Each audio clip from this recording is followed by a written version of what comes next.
বলে না সস্তার দুরবস্থা, আমার সাথে ঘটেছে আজকে সেম ঘটনাটি।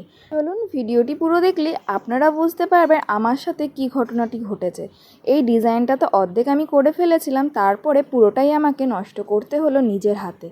কোনো ডিজাইন কমপ্লিট হওয়ার পর নিজের হাতে নষ্ট করা যে কতটা কষ্টকর সেটা যারা যারা করেছেন তারাই বুঝতে পারবেন। তো যেহেতু সামনে রথযাত্রা, সেই অনুযায়ী আমি একটা মান্ডালা আর্ট তৈরি করছিলাম। প্রথমের দিকে কাজটা করতে করতে যতটা না আনন্দে ছিলাম, লাস্টের দিকে কাজটা করতে করতে ততটাই না মনটা ভেঙে গেছিলো, প্লাস এটা আর করতে ইচ্ছা করছিল না।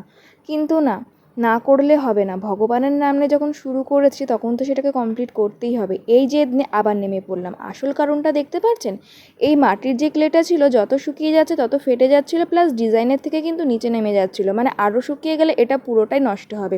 তাই আমি নিজের হাতে নষ্ট করে এটাকে কিন্তু আবার সুন্দর করে তৈরি করে নিলাম। সেকেন্ড পার্ট আসছে।